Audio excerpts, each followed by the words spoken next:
इस वीडियो में हम पढ़ेंगे स्ट्रक्चर यूनियन,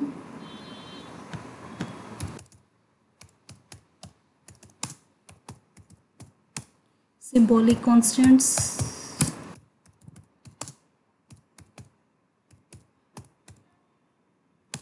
सी स्टेटमेंट्स।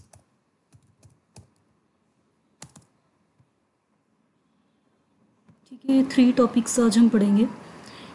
फर्स्ट टॉपिक है स्ट्रक्चर यूनियन। ठीक है, पिछले वीडियो में हमने पढ़ा था कि जो डाटा टाइप्स हैं 2 टाइप्स की होती हैं, एक प्री डिफाइंड और सेकंड यूज़र डिफाइंड। ठीक है, प्री डिफाइंड में इंटीजर, फ्लोट, कैर। ठीक है, ये प्री डिफाइंड डाटा टाइप्स हैं। और यूज़र डिफाइंड कौन कौन सी हैं? Array, functions, structure, union. ठीक है, ये कौन सी हैं? User defined.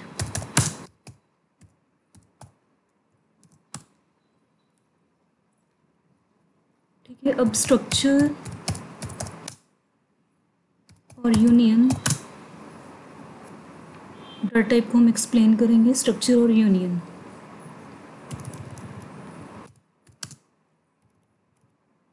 ठीक है, फर्स्ट डाटा टाइप है स्ट्रक्चर। ठीक है, स्ट्रक्चर डाटा टाइप को हम यूज़ करेंगे। एक एग्जांपल की हेल्प से आपको समझाती हूँ।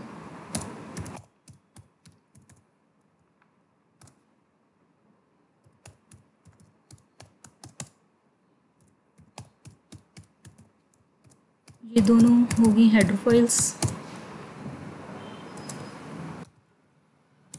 नेक्स्ट हम डिक्लेयर करेंगे स्ट्रक्चर। ठीक है,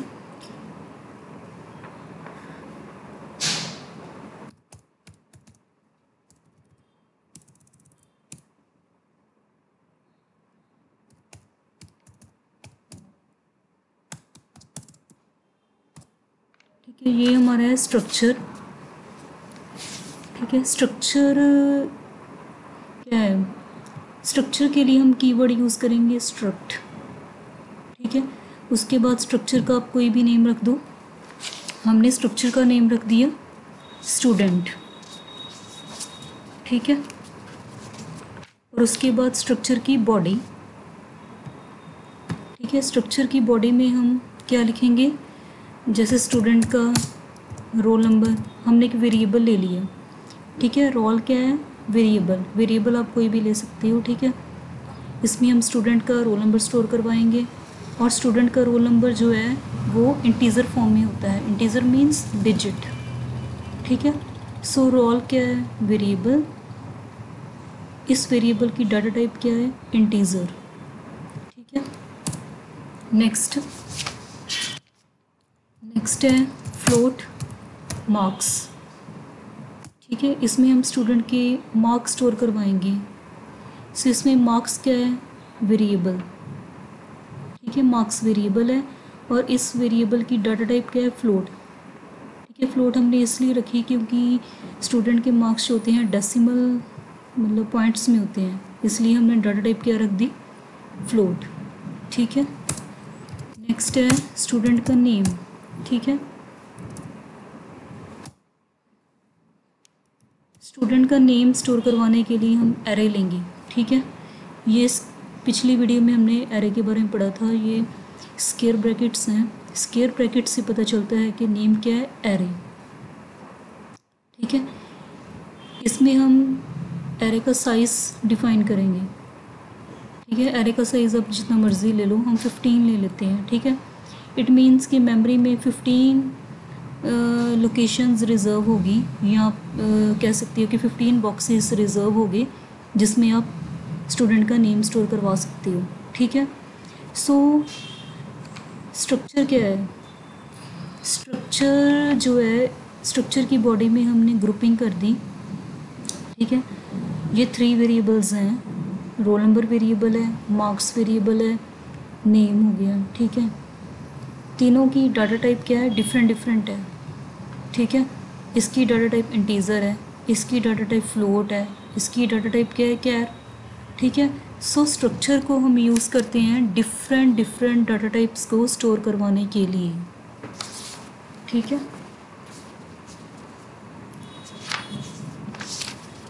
यूनियन भी सेम ही है, ठीक है। स्ट्रक्चर की बॉडी जो है,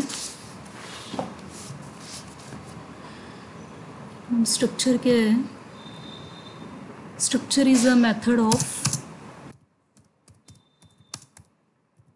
ग्रुपिंग डाटा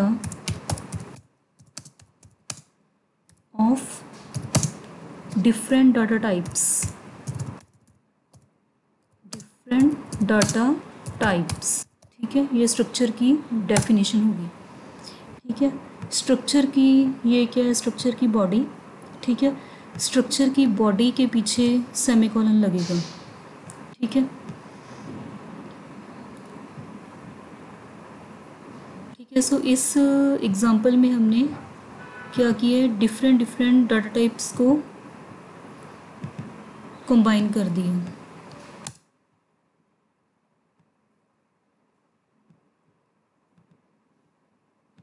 ठीक है। नेक्स्ट जो इंटीज़र है, इंटीज़र को मेमोरी में स्टोर करवाने के लिए कितनी बाइट्स चाहिए, 2 बाइट्स। इंटीज़र 2 बाइट्स लेता है, और फ्लोट वैल्यू को स्टोर करवाने के लिए मेमोरी में कितनी स्पेस चाहिए, 4 बाइट्स, ये पिछली वीडियो में हमने पढ़ा था। और करैक्टर को मेमोरी में स्टोर करवाने के लिए कितनी बाइट्स चाहिए, 1 बाइट, ठीक है। सो टोटल हमें इस स्ट्रक्चर के लिए टोटल हमें कितनी स्पेस चाहिए, पूरे फुल स्ट्रक्चर के लिए 4 + 2 + 1 7 बाइट्स, ठीक है। मेमोरी में टोटल हमें 7 बाइट्स चाहिए, टोटल स्पेस कितनी चाहिए, 7 बाइट्स, ठीक है।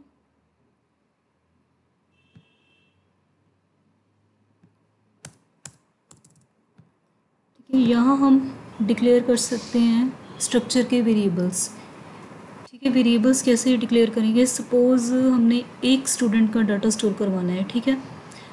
उस एक स्टूडेंट के लिए हमें एक वेरिएबल डिक्लेयर करवाना होगा, ठीक है। सपोज़ हमने वेरिएबल का नेम रख दिया S1, ठीक है। वेरिएबल का नेम आप कोई भी ले सकते हो।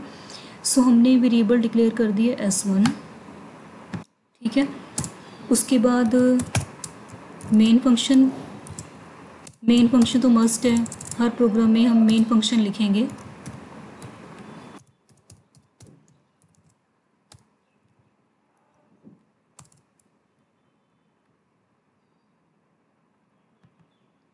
ठीक है।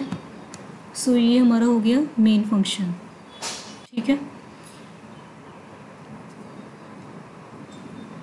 सपोज़ हमने यहाँ रोल नंबर बच्चे का दे दिए 2 रोल नंबर, मार्क्स उसके दे दिए 80.2, ठीक है। उसका नेम,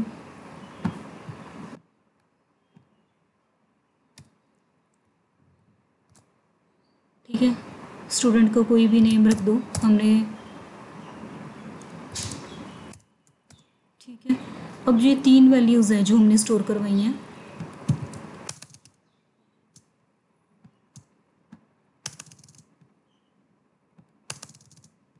ठीक है। जो रोल नंबर वेरिएबल है उसमें हमने वैल्यू स्टोर करवा दी 2, जो मार्क्स वेरिएबल है उसमें हमने वैल्यू स्टोर करवा दी 80.2, जो नेम एरे है इस एरे में हमने डाल दिया स्टूडेंट का नेम हरप्रीत, ठीक है। अब ये तीनों वैल्यूज़ हमने प्रिंट करवानी है स्क्रीन पे। प्रिंट कैसे करवाएंगे, प्रिंट हम मेन फंक्शन में जाकर हम इन तीनों वैल्यूज़ को प्रिंट करवाएंगे, ठीक है, मेन फंक्शन में। सो प्रिंट कैसे करवाएंगे, देखिए printf, ठीक है। प्रिंट करवाने के लिए कौन सा फंक्शन होता है, printf, ठीक है। इसके अंदर आप लिख दो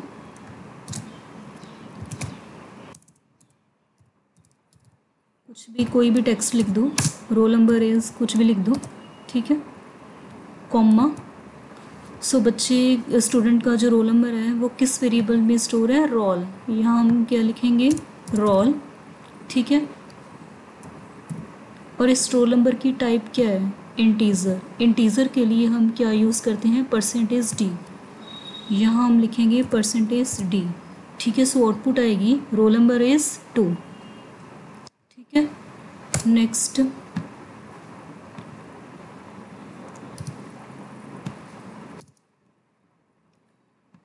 हमने स्टूडेंट का प्रिंट करवाने मार्क्स, ठीक है।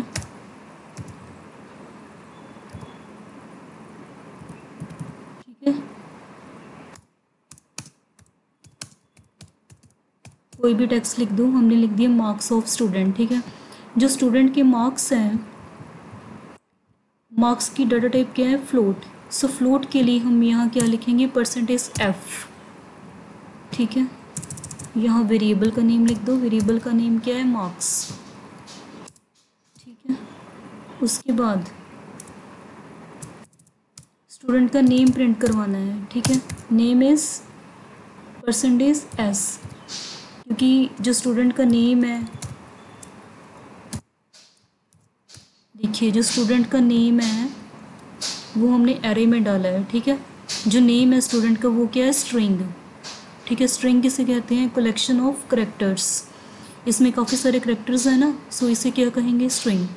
स्ट्रिंग के लिए हम क्या लिखेंगे, परसेंटेज एस, ठीक है। और ये एरे का नेम है, स्ट्रिंग किस में पड़ी है, इस एरे में पड़ी है। देखिए ये एरे है, इस एरे में स्ट्रिंग पड़ी है, ये वाली स्ट्रिंग क्या हो जाएगी, प्रिंट हो जाएगी, ठीक है। ये था स्ट्रक्चर, ठीक है। अब हम पढ़ेंगे यूनियन, इसी प्रोग्राम में चेंजेस करेंगे। यूनियन के लिए हम कीवर्ड कौन सा यूज़ करते हैं, यूनियन, ठीक है। कीवर्ड का नेम क्या है, यूनियन। ये डिफरेंस है, स्ट्रक्चर के लिए स्ट्रक्ट कीवर्ड यूज़ करेंगे और यूनियन के लिए हम कीवर्ड कौन सा यूज़ करेंगे, यूनियन, ठीक है। बाकी सेम है, ठीक है। और एक बात जो मेन है, एक तो ये डिफरेंस हो गया कीवर्ड का। सेकंड डिफरेंस क्या है, स्ट्रक्चर के लिए टोटल हमें मेमोरी में कितनी स्पेस चाहिए थी, 7 बाइट्स, 4 + 2 + 1, ठीक है। बट हम यूनियन के केस में क्या है, यूनियन में सबसे लार्जेस्ट स्पेस कौन ले रहा है, सबसे लार्जेस्ट जो है फ्लोट, ठीक है। ये 4 बाइट्स, ठीक है। यूनियन में क्या होता है कि सबसे लार्जेस्ट जो मेमोरी स्पेस है वो इसने सेलेक्ट करनी है 4। सो टोटल स्पेस मेमोरी में 4 बाइट्स हैं, ये 4 बाइट्स लेगा, ठीक है। अगर हम फ्लोट्स, देखो 4 बाइट्स हैं, ठीक है, मतलब टोटल स्पेस मेमोरी में सिर्फ 4 बाइट्स ही रिजर्व होगी इसके लिए, ठीक है। 4 बाइट्स रिजर्व होगी बस। अगर हम फ्लोट वैल्यू स्टोर करवाएंगे तो ये 4 की 4 बाइट्स यूज़ कर लेगा, ठीक है। उसके बाद सपोज़ हमने ये रोल नंबर स्टोर करवाना है, रोल नंबर जब हम स्टोर करवाएंगे तो प्रीवियस वैल्यू इरेज हो जाएगी, ठीक है। इसमें क्या है, पहले हमने क्या स्टोर करवा दिया, मार्क्स, ठीक है। मार्क्स ने 4 बाइट्स ले ली, ठीक है। उसके बाद हम क्या स्टोर करवाना चाहते हैं, रोल नंबर, ठीक है, जो प्रीवियस वैल्यू इरेज कर देता है। सो इसने क्या किया, मार्क्स इरेज कर दिए और रोल नंबर स्टोर करवा दिया। रोल नंबर कितनी बाइट्स लेगा, 2 बाइट्स, ठीक है। सपोज़ अब हम स्टोर करवाना चाहते हैं स्टूडेंट का नेम। सो प्रीवियस वैल्यू हमने कौन सी स्टोर करवाई थी, रोल नंबर, ठीक है। रोल नंबर जो प्रीवियस वैल्यू इसने इरेज कर देनी है और जो न्यू वैल्यू है हरप्रीत वो स्टोर करवा देना है, ठीक है। मतलब एट अ टाइम 1 वैल्यू हम स्टोर करवा सकते हैं, ठीक है। एक टाइम पे सिर्फ 1 वैल्यू स्टोर हो सकती है यूनियन में, ठीक है। जो प्रीवियस वैल्यू है वो डिलीट हो जाएगी, ठीक है। ये मेन डिफरेंस है स्ट्रक्चर और यूनियन में, ठीक है। बाकी सेम है, स्ट्रक्चर को भी हम यूज़ करते हैं डिफरेंट डाटा टाइप्स को स्टोर करवाने के लिए, ठीक है। नेक्स्ट टॉपिक है सी स्टेटमेंट्स,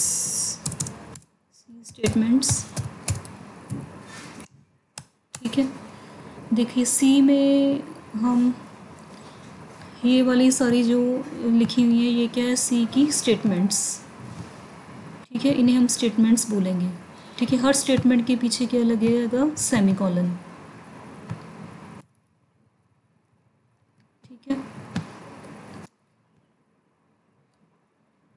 स्टेटमेंट्स होती हैं, एक होती हैं सिंपल स्टेटमेंट्स, एक होती हैं कंपाउंड स्टेटमेंट्स,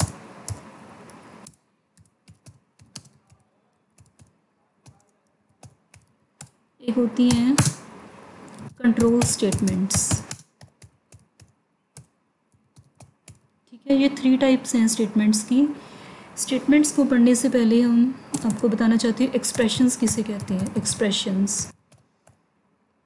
ठीक है, जैसे हमने लिख दिया C is equal to A plus B, ये क्या है, एक्सप्रेशन। ठीक है, अब हमने लिख दिया A is equal to 2, A क्या है, वेरिएबल। ठीक है, हमने यहाँ लिख दिया A is equal to 2, A क्या है, वेरिएबल। ठीक है, इस A वेरिएबल की टाइप, डाटा टाइप क्या है, इंटीजर डाटा टाइप। ठीक है, इस A वेरिएबल में हमने क्या स्टोर करवा दिया, कौन सी वैल्यू स्टोर करवा दी, 2। ठीक है, ये क्या है, हमारे एक्सप्रेशंस।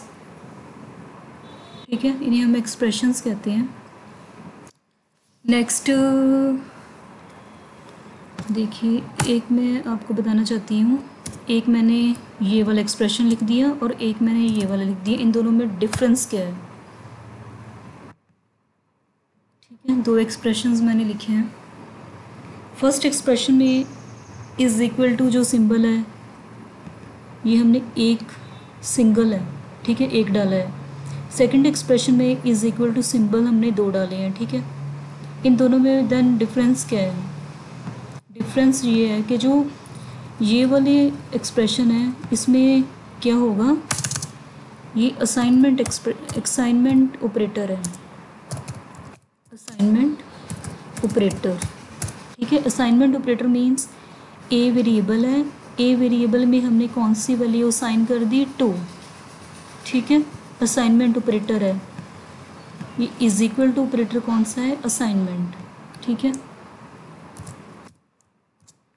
सेकंड में क्या है, सेकंड है कंपैरिजन, कंपैरिजन ऑपरेटर है। ठीक है, इसमें हमने ये वाला ऑपरेटर जो है ये कौन सा है, कंपैरिजन। कंपैरिजन मीन्स सपोज जो ए है, ठीक है, सपोज हमने ए में 3 डाल दिया। ठीक है, ए में अब कौन सी वैल्यू पड़ी है, 3। ठीक है, ए में क्या पड़ा है, 3 इज इक्वल टू 2। जो 3 है ये वैल्यू 2 के इक्वल है, नहीं, सो आंसर इज फॉल्स। ठीक है, सो दोनों वैल्यूज़ कंपेयर होंगी, ए में 3 पड़ा है, इसमें 2 है, दोनों वैल्यूज़ कंपेयर होंगी। सो ये कौन सा ऑपरेटर है, कंपैरिजन ऑपरेटर।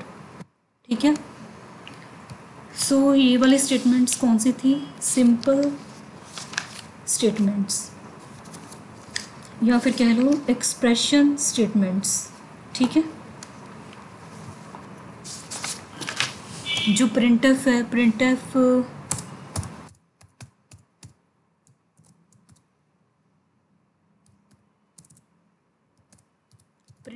जो है ये भी कौन सी स्टेटमेंट है, एक्सप्रेशन स्टेटमेंट्स। ठीक है, ये सारी स्टेटमेंट्स हमारी एक्सप्रेशन स्टेटमेंट्स हैं। सिंपल स्टेटमेंट्स भी कह सकते हैं हम इन्हें, एक्सप्रेशन स्टेटमेंट्स भी कह सकते हैं। देन सेकंड स्टेटमेंट्स कौन सी हैं, compound statements. Compound means grouping. ठीक है, सेकंड स्टेटमेंट है कंपाउंड स्टेटमेंट्स। ठीक है, कंपाउंड स्टेटमेंट्स क्या है, grouping of several individual statements, grouping of several individual statements. ठीक है, अगर हम स्टेटमेंट्स की ग्रुपिंग कर देते हैं उसे कहते हैं कंपाउंड स्टेटमेंट्स। ग्रुपिंग कैसे करेंगे स्टेटमेंट्स की, स्टेटमेंट्स को एक बॉडी के अंदर लिख दो, ये बॉडी है। ठीक है, बॉडी के अंदर लिख दो स्टेटमेंट्स को, उन्हें हम बोलेंगे कंपाउंड स्टेटमेंट्स। ठीक है, जैसे हमने लिख दिया a is equal to 2, comma b is equal to 3, ठीक है, int d is equal to a plus b, ठीक है। हमने स्टेटमेंट्स की क्या कर दी, ग्रुपिंग कर दी। Print f result is percentage d, result किस में पड़ा है, डी वेरिएबल में पड़ा है, ठीक है। स्टेटमेंट्स की ग्रुपिंग कर दी, स्टेटमेंट्स को बॉडी के अंदर डाल दिए, ठीक है। इन्हें हम बोलेंगे कंपाउंड स्टेटमेंट्स, ठीक है। नेक्स्ट स्टेटमेंट्स कौन सी हैं, कंट्रोल स्टेटमेंट्स। ये हम नेक्स्ट चैप्टर में पढ़ेंगे डिटेल कंट्रोल स्टेटमेंट्स की, ठीक है। कंट्रोल स्टेटमेंट्स में भी हम ग्रुपिंग करते हैं स्टेटमेंट्स की, ठीक है। कंट्रोल स्टेटमेंट्स में भी हम ग्रुपिंग करेंगे। एक जैसे इसमें हम इफ़ स्टेटमेंट यूज़ करेंगे, वाइल स्टेटमेंट यूज़ करेंगे, फॉर यूज़ करेंगे, ऐसी कीवर्ड्स हैं जो हम यूज़ करेंगे, ठीक है। नेक्स्ट चैप्टर में हम पढ़ेंगे। एक एग्जांपल से आपको समझा देती हूँ। जैसे हमने लिख दिया इफ़ मार्क्स ग्रेटर देन 90, ठीक है, प्रिंटफ फर्स्ट डिवीज़न, ठीक है।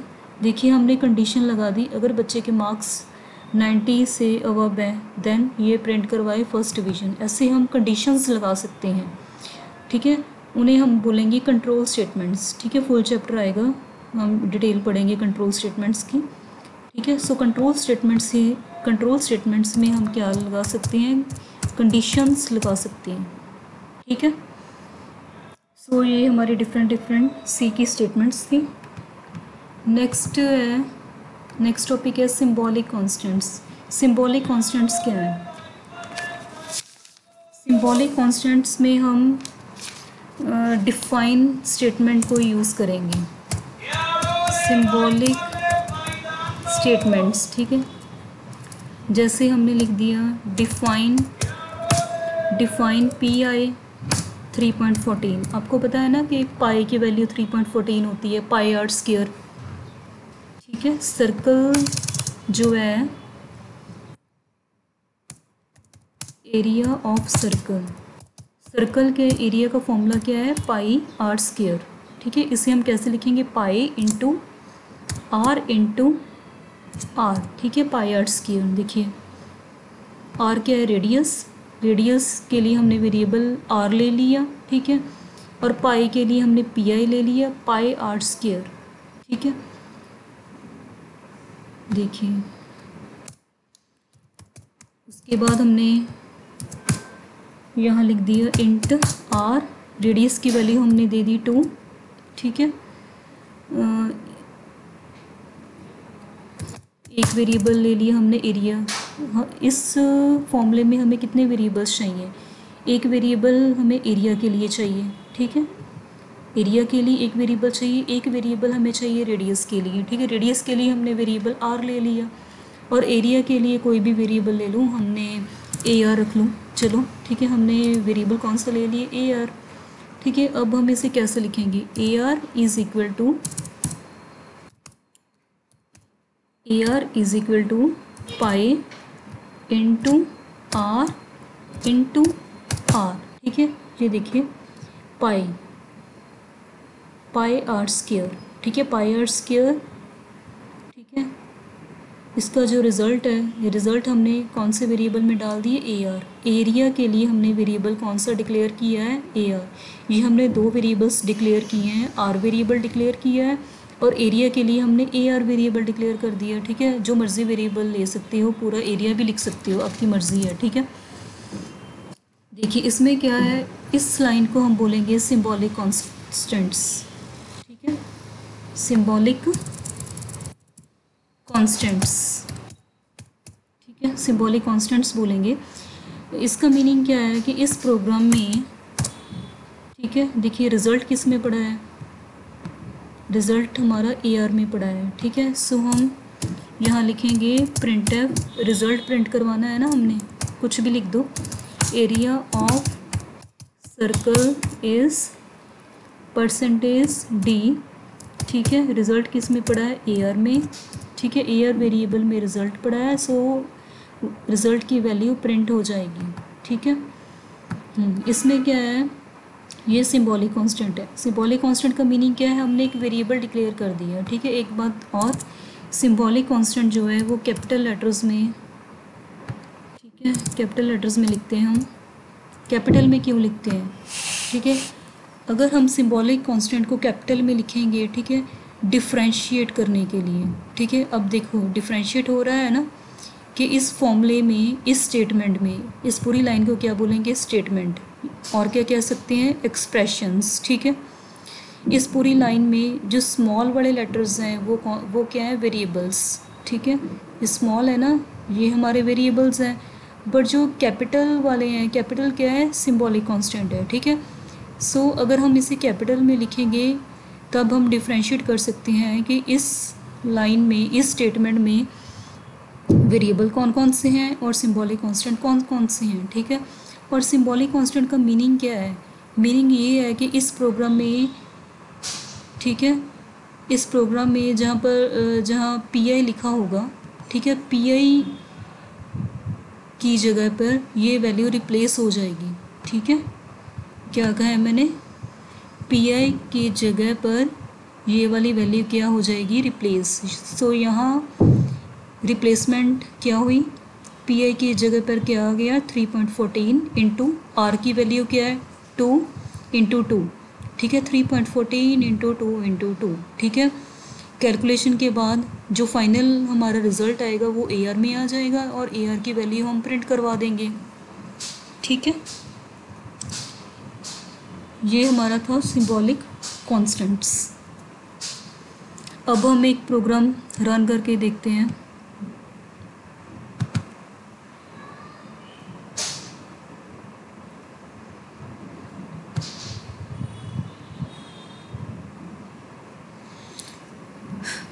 ठीक है, ये पिछली बारी हमने रन किया था, टर्बो सी है सॉफ्टवेयर।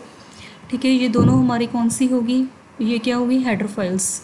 स्टैंडर्ड इनपुट आउटपुट और कौनियो क्या है? Console input output. ठीक है, उसके बाद हम क्या लिखते हैं? Main function. ठीक है, दोबारा बता देती हूँ, ये ब्रैकेट से पता चलता है कि मेन क्या है? फंक्शन। इस प्रोग्राम में और कौन कौन से फंक्शंस हैं? गेट ch, इसके पीछे भी ये राउंड ब्रैकेट्स है ना, राउंड ब्रैकेट्स। ठीक है, ये भी फंक्शन है। और printf के पीछे भी ये राउंड ब्रैकेट्स हैं, सो ये भी फंक्शन है। ठीक है, अब हम प्रोग्राम बनाते हैं 2 नंबर्स को प्लस करवाने के लिए। ठीक है, देखिए ये तो मेन स्ट्रक्चर हो गया, 2 नंबर्स को प्लस करना है। ठीक है, हम एक वेरिएबल ले लिए ए में हमने क्या डाल दिया? 2। बी वेरिएबल में हमने क्या डाल दिया? 4। ठीक है, एक वेरिएबल हमने ले लिया सी में हम रिज़ल्ट डालेंगे। ठीक है, यहाँ हम लिखते हैं C is equal to A plus B। ठीक है, A में क्या स्टोर है? A में कौन सी वैल्यू स्टोर है? 2। B में क्या स्टोर है? 4। 2 + 4 6। ठीक है, सो 6 जो रिज़ल्ट है, 6 किस में स्टोर हो गया? C वेरिएबल में। सो हमारा रिज़ल्ट जो है आफ्टर एडिशन, जो रिज़ल्ट है किस में पड़ा है? C वेरिएबल में। ठीक है, अब इसे प्रिंट करवाओ। यहाँ हम लिखेंगे printf, कुछ भी, कोई भी टेक्स्ट लिख दो, एडिशन इज़ कुछ भी लिख दो। ठीक है, कॉमा, रिज़ल्ट किस में पड़ा है? C में। ठीक है, और एक चीज़ और, जो C है, C की डाटा टाइप क्या है? C वेरिएबल की डाटा टाइप है इंटीजर, इसलिए हम यहाँ क्या लिखेंगे? %d। ठीक है, %d लिखेंगे।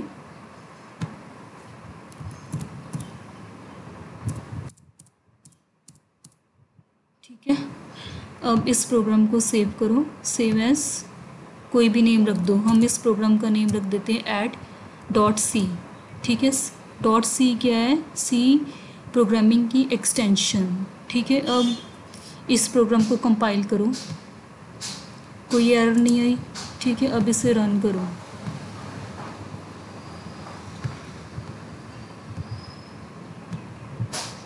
ठीक है, ये देखिए स्क्रीन पे रिज़ल्ट आ गया, आउटपुट, इसे हम आउटपुट बोलेंगे। ठीक है, एडिशन इज़ 6। ठीक है, एक बात और कि इस प्रोग्राम में हमने डायरेक्ट वैल्यूज़ दी हैं। ठीक है, A की वैल्यू 2 दे दी हमने, B की वैल्यू क्या दी है? 4। ठीक ठीक है, सपोज हम, ये तो फिक्स वैल्यूज़ होगी ना, हर बार ये फिक्स रहेंगी, हर बार ये 2 और 4 को प्लस करेगा। ठीक है, सपोज़ हम जितनी बारी भी प्रोग्राम को रन करना चाहते हैं, हर बारी हम डिफरेंट डिफरेंट वैल्यूज़ देना चाहते हैं। ठीक है, उसके लिए हम क्या करेंगे, स्कैनएफ यूज़ करेंगे।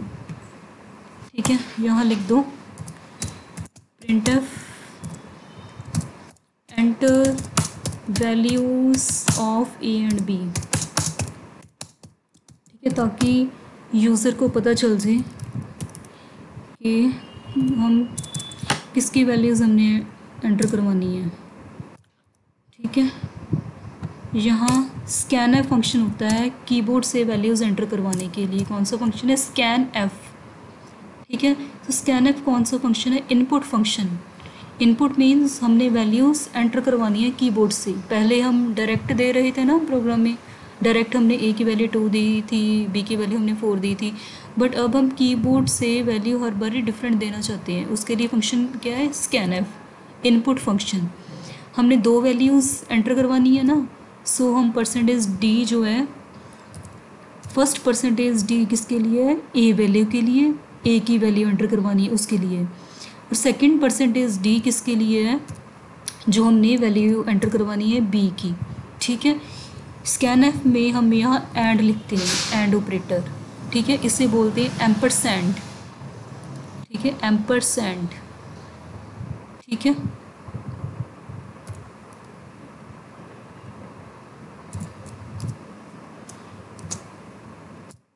ठीक है, इस प्रोग्राम को सेव करो।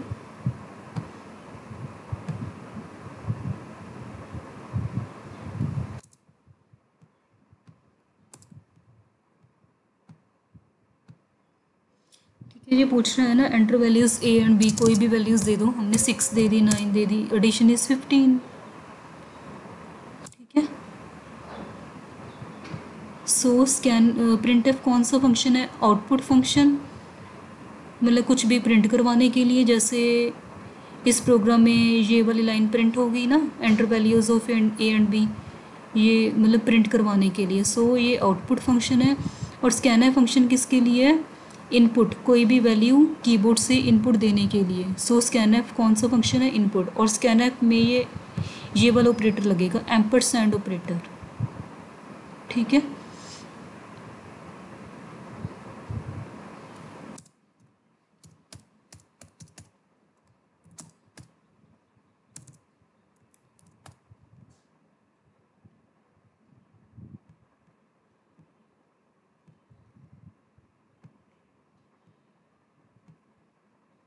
ठीक है। देखिए पिछले प्रोग्राम में गया था, जो हमारी आउटपुट आई थी, जो प्रीवियस आउटपुट में मिक्स हो रही थी ना, सो हमने एक फंक्शन लगाया, क्लियर स्क्रीन फंक्शन। इसमें सारी स्क्रीन क्या होगी, क्लियर हो गई।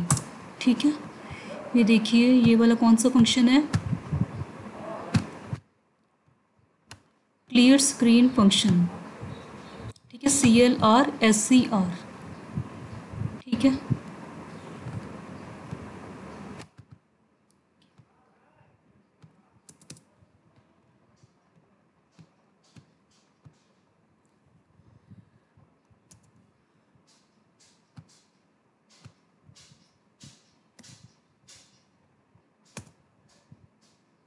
ठीक है, बाकी हम नेक्स्ट वीडियो में